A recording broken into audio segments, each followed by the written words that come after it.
بسم اللہ الرحمن الرحیم۔ عراق کے دارالحکومت بغداد سے 80 کلومیٹر دور کھنڈرات سے بھرا ایک علاقہ ہے جہاں ابھی بھی کچھ عجیب و غریب مکانات موجود ہیں۔ یہ دنیا کا سب سے پہلا آباد ہونے والا جدید ترین شہر تھا۔ کہتے ہیں کہ اس شہر نے بڑی بڑی سلطنتوں کے عروج و زوال دیکھے۔ یہ شہر خود بھی دو سلطنت کلدانی اور بابلون کا دارالخلافہ رہا ہے۔ آج سے 4000 سال قبل مسیح میں بھی اس تاریخی شہر کا ذکر موجود ہے۔ کیا آپ میں سے کوئی جانتا ہے کہ دنیا کے پہلے شہر کو آباد کس نے کیا تھا اور کیوں یہ شہر برباد ہوا؟ دنیا کے 7 عجوبوں میں سے ایک عجوبہ اس پرانے شہر کے ساتھ تعلق رکھتا ہے۔ اس شہر میں ایک مشہور کنواں بھی تھا جس کا نام چاہ بابل تھا۔ اس شہر کے لوگ اس کنویں میں جادو کرتے تھے۔ اسرائیلی لوگوں کا کہنا ہے کہ اس کنویں میں 2 فرشتے ہاروت اور ماروت قید ہیں۔ قرآن مجید کی ایک سورت میں بھی یہ لکھا ہوا ہے کہ 2 فرشتے ہاروت اور ماروت نے اس شہر کے لوگوں کو جادو سکھایا۔ شہر بابل ہی ہے جسے پہلے میٹروپولیٹن شہر ہونے کی حیثیت حاصل ہے۔ تورات کے مطابق حضرت آدم علیہ السلام بابل میں رہتے تھے۔ جب دنیا کا پہلا قتل ہوا، یعنی قابیل نے اپنے بھائی ہابیل کو قتل کیا اور پہاڑوں میں چھپ گیا تو اس شہر کا نام بابل پڑ گیا، جس کے معنی ہیں جدائی یا فرقت۔ جب حضرت ادریس علیہ السلام آئے اور دوسری طرف قابیل کی اولاد بڑھ گئی تو وہ پہاڑوں سے نکل کر شہر آ گئے اور فساد پھیلانا شروع کر دیا۔ تو خدا نے حضرت ادریس علیہ السلام کو مصر کے علاقے کی طرف منتقل ہونے کا حکم دیا۔ جب حضرت ادریس علیہ السلام وہاں پہنچے تو وہاں کا ماحول زندگی کے موافق پایا، تو اس شہر کا نام بابل سے ملتا جلتا یعنی بابلون رکھا، جس کے معنی ہیں اچھی جدائی۔ بابل شہر اپنی باغات کی خوبصورتی کی وجہ سے بھی مشہور تھا، جس کو بادشاہ بخت نصر نے اپنی بیوی کے لیے بنوایا۔ اس شہر کا ذکر بہت ساری مذہبی کتابوں میں بھی ملتا ہے۔ 2300 قبل مسیح ایک بادشاہ جس کا نام نمرود تھا، اس نے اس شہر پر قبضہ کر لیا۔ نمرود بادشاہ نے ہی حضرت ابراہیم علیہ السلام کو آگ میں زندہ جلانے کا حکم دیا تھا۔ پھر قریباً 1700 قبل مسیح میں بادشاہ حمورابی نے اس شہر پر قبضہ کر لیا۔ حمورابی نے اس شہر کی ترقی کے لیے بہت زیادہ کام کیا۔ اس نے شہر میں تعلیمی ادارے، ہسپتال اور محل تعمیر کروائے تاکہ لوگ پڑھ لکھ کر ترقی کر سکیں۔ یہ شہر تجارت کے لحاظ سے بھی مشہور ہو گیا۔ بادشاہ حمورابی نے کسانوں کے لیے پانی کا انتظام کیا تاکہ فصل اچھی ہو سکے۔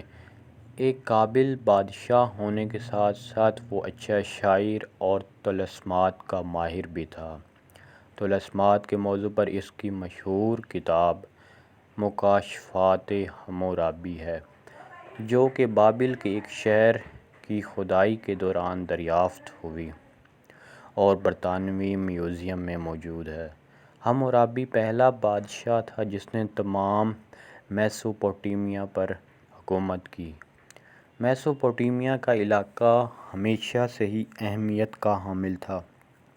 اپنے طویل دور حکومت میں حمورابی نے بابل کی ریاست کو عظیم الشان سلطنت میں تبدیل کر دیا۔ حمورابی کی وفات کے بعد اس کے جانشین اس عالی شان سلطنت کو سنبھال نہ سکے اور یہ ریاست برباد ہو گئی۔ اس شہر پر کلدانی خاندان کی بھی حکومت آئی۔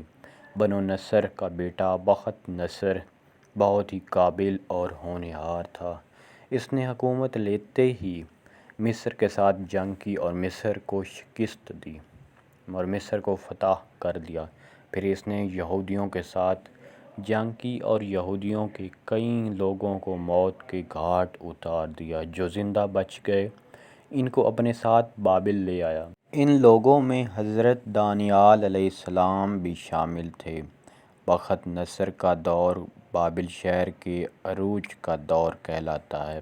اس کے دور میں باغات پر بہت زیادہ کام کیا گیا جو شہر کی خوبصورتی میں اضافہ کرتے تھے۔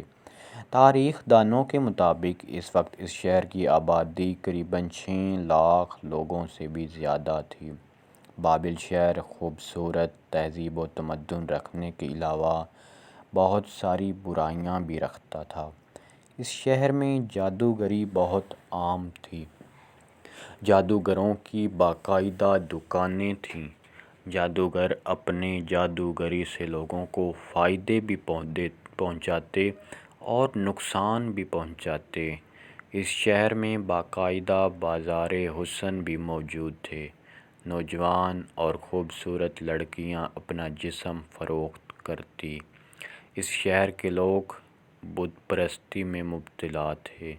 لوگوں نے بت بنا رکھے تھے اور ان کی پوجا کرتے تھے۔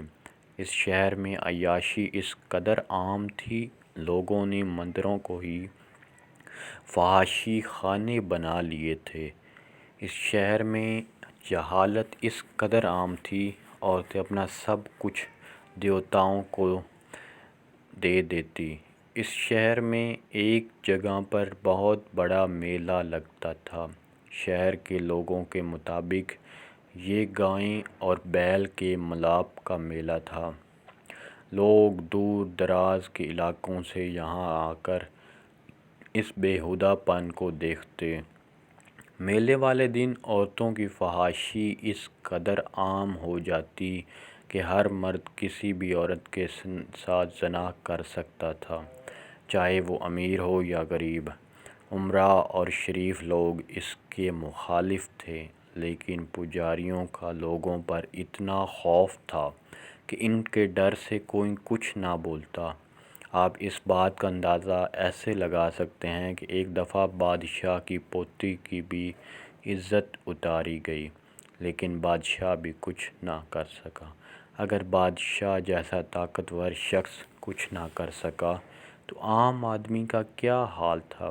روایات میں یہ ملتا ہے کہ اس شہر پر ایران نے قبضہ کر لیا۔ جب اسکندر اعظم نے ایران سے جنگ کی تو اس نے ایرانیوں سے یہ شہر چھین لیا۔ اسکندر اعظم کی موت کے بعد اس کو اسی شہر میں دفن کر دیا۔ کہتے ہیں کہ قسطنطنیہ نے بھی اس پر حکومت کی، لیکن کسی نے اس کی تعمیر و ترقی پر دھیان نہ دیا۔ اس طرح اس شہر کا نام و نشان مٹ گیا۔ جب یہاں عباسی خلفاء کی حکومت آئی تو یہ شہر ایک چھوٹے سے گاؤں کی شکل میں موجود تھا۔ اگر اب دیکھا جائے تو یہ شہر صرف کھنڈرات کی صورت میں ملے گا۔ کھنڈرات سے یہ اندازہ لگا سکتے ہیں کہ یہاں بھی کبھی زندگی اپنے سفر کی طرف رواں دواں تھی۔ کچھ مسیحی روایات میں ملتا ہے کہ یہ شہر قیامت سے پہلے اپنی پہلے والی حالت میں دوبارہ آئے گا۔ یہاں دنیا کی سب سے بڑی جنگ ہوگی۔